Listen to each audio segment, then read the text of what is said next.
سيشفع لك هذا الرفيق المبارك يوم يفر منك أخوك وأمك وأبوك وصاحبتك وبنوك. قال النبي صلى الله عليه وسلم: اقرأوا القرآن فإنه يأتي يوم القيامة شفيعا لأصحابه. الفضيل بن عياض رحمه الله سمع آية صارت سبب لتوبته: ألم يأن الذين آمنوا أن تخشع قلوبهم لذكر الله. القرآن يا أمة القرآن كتاب أنزلناه إليك مباركا ليتدبروا آياته ولتذكر أولي الألباب، فأنت مبارك من بركة هذا القرآن. قارئ القرآن هو خير الناس بشهادة النبي صلى الله عليه وسلم. قال صلى الله عليه وسلم: خيركم من تعلم القرآن وعلمه. يوم أن هجر كثير من الناس كتاب الله أصيبوا بالقلق والأرق والضيق والهم والاكتئاب، لأن الله يقول: ومن يعش عن ذكر الرحمن نقيض له شيطانا فهو له قرين. العلاج: ألا بذكر الله تطمئن القلوب، وننزل من القرآن ما هو شفاء.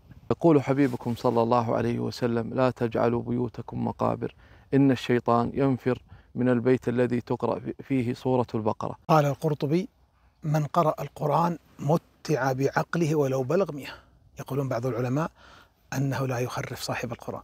كم نصيبك من القرآن وكم نصيبك على التواصل الاجتماعي والدخول على البرامج. والقرآن شفاء وراحة، وننزل من القرآن ما هو شفاء. يقول الله جل جلاله: إن هذا القرآن يهدي للتي هي أقوم. يقول ابن سعدي رحمه الله: يهديك لأفضل العقائد، ويهديك لأفضل العبادات، ويهديك لأفضل الأخلاق. قال أحد السلف: كل ما زدت في حزب من القرآن زادت البركة في وقتي، ولا زلت أزيد حتى بلغ حزبي 10 أجزاء. يقول الشيخ بن باز رحمه الله: المستمع والمنصت لقارئ القرآن له مثل أجر القارئ.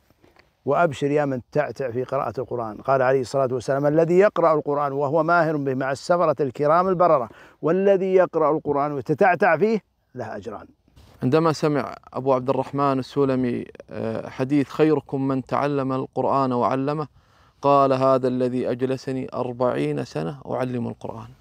قال صلى الله عليه وسلم: من قرأ بآخر آيتين من سورة البقرة في ليلة كفته، يكفيك الله جل وعلا من كل شيء. أنت تريد أن تختم القرآن كل أسبوع أو 10 أيام أو كل شهر، ما أن تسمع النداء: حي على الصلاة، حي على الفلاح، بكر. تستطيع أن تقرأ 3 أجزاء أو جزئين يوميا. هو الكتاب الوحيد الذي لا تمل القلوب الطاهرة منه. قال عثمان رضي الله عنه: لو طهرت قلوبنا ما شبعت من كلام ربنا. النبي عليه الصلاة والسلام يقول: والقرآن حجة لك أو حجة عليك. إذا قرأت القرآن تدبر آياته فاجعلها شاهدة لك لا شاهد عليك. اجعل أهم مشروع في حياتك أن تعيش مع كتاب الله جل وعلا، تتدبر كلام الله جل وعلا، تأنس بكلام الله جل وعلا. كم نجلس يا إخواني على الجوالات وعلى المقاطع وعلى أمور قد تقسي القلب. عش مع كلام الله إذا أردت أن يلين هذا القلب وأن تشعر بلذة الإيمان، فعيش مع كلام الله جل وعلا. محب العمى هو عمى البصيرة لا البصر، فمن كان في هذه أعمى فهو في الآخرة أعمى وأضل سبيلا.